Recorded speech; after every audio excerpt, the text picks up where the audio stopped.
दोस्तों आज की इस वीडियो में हम लोग जानेंगे कि बीए एग्जाम में कितना पेज लिखना चाहिए, कितना पेज लिखने पे ज़्यादा नंबर मिलता है, कितना पेज लिखने पे कम नंबर मिलता है और कितना पेज लिखने पे नंबर कटता है। सब कुछ हम लोग डिटेल में जानेंगे। तो ये बिना किसी देरी के हम लोग शुरू करते हैं और सब कुछ डिटेल में जानते हैं। तो दोस्तों सबसे पहले तो आपको ये जानना जरूरी है कि पेज क्या होता है। तो मैं आपको बता दूँ कि जो आपकी कॉपी होती है, कॉपी की एक साइड में जो आपका फ्रंट वाला होता है, जैसे मान लीजिए कि आपकी कॉपी हो गई, तो कॉपी की जो फ्रंट वाला साइड होता है, फ्रंट वाले साइड को हम लोग बोलते हैं एक पेज। और फिर इसको जब आप पलट देते हैं तो इसके बैक वाला जो साइड होता है, बैक वाले साइड को बोलते हैं दूसरा पेज। तो ये आपको समझ में आ गया कि जो आपका बैक वाला होता है, जो फ्रंट वाला होता है, दोनों अलग अलग होता है, दोनों एक नहीं होता है, दोनों सेम नहीं होता है। तो एग्जाम में बहुत सारे बच्चे ये कन्फ्यूज रहते हैं कि पेज क्या होता है, एक पेज किसको बोलते हैं, दो पेज किसको बोलते हैं। तो आपको याद रखना है कि जो आपका फ्रंट वाला होता है, फ्रंट वाले को बोलते हैं एक पेज, फिर इसके जो बैक वाला होता है, इसके बैक वाले को बोलते हैं दो पेज। तो फ्रंट और बैक दोनों को जब मिला देते हैं तो दोनों को मिलाने के बाद बनता है एक पन्ना। तो जो आपका पेज होता है, पेज आपका पन्ने का डबल होता है और जो आपका पन्ना होता है, पन्ना आपका आधा होता है। तो याद रखना है कि जो आपका फ्रंट वाला होता है, फ्रंट वाला आपका एक पेज होता है, दूसरे साइड जो बैक होता है, बैक वाला आपका दूसरा पेज होता है और दोनों को मिला करके बनता है एक पन्ना। तो यहाँ पे आपको समझ में आ गया हो कि पेज क्या होता है, पन्ना क्या होता है। अब आगे बढ़ते हैं कि एग्जाम में कितना पेज लिखना चाहिए। तो दोस्तों सबसे पहले आपको पता है कि एग्जाम में 3 तरह के क्वेश्चन आपसे पूछे जाते हैं, जिसमें पहला जो आपका क्वेश्चन होता है, पहला क्वेश्चन आपका होता है अति लघु उत्तरीय प्रश्न। यानी कि जो सबसे छोटा वाला क्वेश्चन होता है उसको हम लोग बोलते हैं अति लघु उत्तरीय प्रश्न। और ये जो क्वेश्चन होता है इसका आंसर आपको पता है कि 50 शब्दों में लिखने के लिए कहा जाता है। तो अब यहाँ पे आपको समझ में आ गया कि जो आपका सबसे छोटा वाला क्वेश्चन होता है, जिसको हम लोग अति लघु उत्तरीय प्रश्न बोलते हैं, उसका आंसर आपसे 50 शब्दों में लिखने के लिए कहा जाता है। तो यहाँ पे आपको ये देखना है कि जो आपका 50 शब्द है, 50 शब्द कितने पेज के अंदर आ जाएगा। तो मैं आपको बता दूं कि जो आपका 50 शब्द होता है, 50 शब्द आपका आधा पेज के अंदर आ जाता है। यानी कि आधा पेज अगर आप लिखते हैं तो आपका जो अति लघु उत्तरीय प्रश्न है उसका आंसर आपका कंप्लीट हो जाएगा।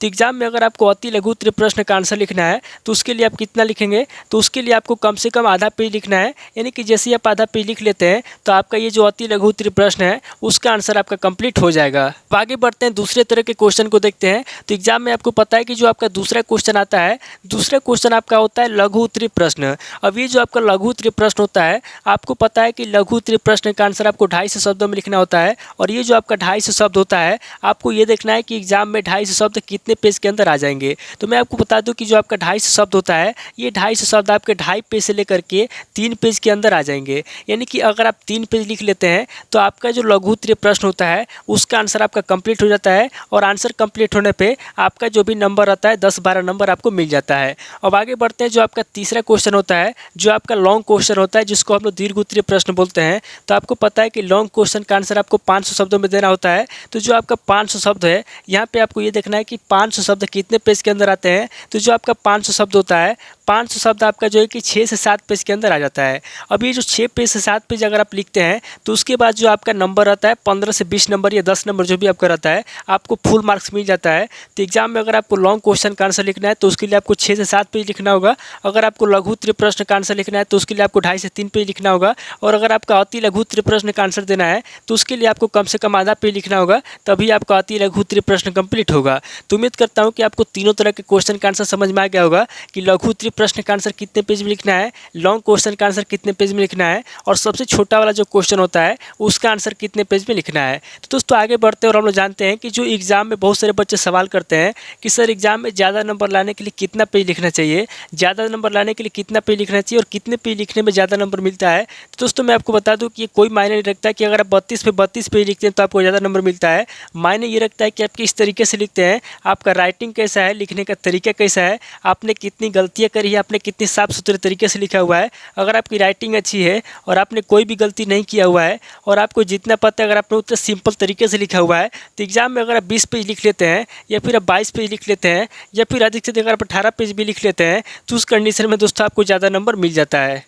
अब यहाँ पे बहुत सारे बच्चे सवाल करते हैं कि सर 32 में 32 पेज लिखने से क्या होता है। तो दोस्तों देखिए, अगर आप 32 पे 32 पेज लिखते हैं तो भी आपको ज़्यादा नंबर मिलता है, या फिर अगर आप 32 पे 32 पेज नहीं लिखते हैं तो भी आपको ज़्यादा नंबर मिलता है। यहाँ पे पेज से मतलब नहीं है, यहाँ पे मतलब है कि आप किसी भी क्वेश्चन का आंसर किस तरीके से लिखते हैं, लिखने का तरीका कैसा है, आपकी राइटिंग कैसी है, आपने कितनी गलतियाँ करी हुई है। अगर मान लीजिए कि आपसे 500 शब्दों में लिखने कहा जा रहा है, अगर आप 700 शब्दों में लिखते हैं तो उस कंडीशन में आपका नंबर कटता है। या फिर मान लीजिए कि अगर आपसे 250 शब्दों में लिखने के लिए कहा गया है और उस कंडीशन में अगर आप 300 शब्द में उसका आंसर लिखते हैं तो उस कंडीशन में आपका नंबर कटता है। या फिर अगर आप इसके विपरीत लिखते हैं, यानी कि अगर आपसे 500 शब्दों में लिखने के लिए कहा गया है और यहाँ पे अगर आप जो है कि 300 शब्दों में लिखते हैं तो यहाँ पे नंबर कटेगा। और यहाँ पे अगर आपसे 250 शब्दों में लिखने के लिए कहा गया है और यहाँ पे केवल आप 50 शब्दों में लिखते हैं, 100 शब्दों में लिखते हैं तो उस कंडीशन में भी आपका नंबर कटता है। तो याद रखना है कि आपसे जितने शब्दों में कहा गया है आपको उतने शब्दों में लिखना है। यानी कि अगर आपसे 250 शब्दों में कहा गया है तो आपको क्या करना है, 250 3 पेज में लिखना है। अगर आपसे 500 शब्दों में कहा गया है तो आपको 6 से 7 पेज में लिखना है। या फिर अगर अति लघु त्रिप्रश्न है और आपसे 50 शब्द में कहा गया है तो उस कंडीशन में आपको कम से कम आधा पेज लिखना है, इससे ज़्यादा आपको नहीं लिखना है। और रह के बात कि आपको ज़्यादा नंबर लाना है तो उसके लिए कितना पेज लिखना होगा, तो अगर आपको एग्जाम में ज़्यादा नंबर लाना है तो उसके लिए आपको कम से कम कोशिश करना है कि कम से कम 20 पेज लिखिए या फिर 15 पेज कम से कम आप लिखिए। अगर आप 15 से 20 पेज लिख लेते हैं तो उस कंडीशन में भी आपको अच्छा नंबर मिल जाता है। तो दोस्तों उम्मीद करता हूँ कि इस वीडियो से आपको बहुत कुछ सीखने को मिला होगा। अगर आपको वीडियो अच्छा लगा तो वीडियो को लाइक कीजिए, शेयर कीजिए और कमेंट करके बताइए कि आपको नेक्स्ट वीडियो किस टॉपिक के ऊपर चाहिए। थैंक यू दोस्तों।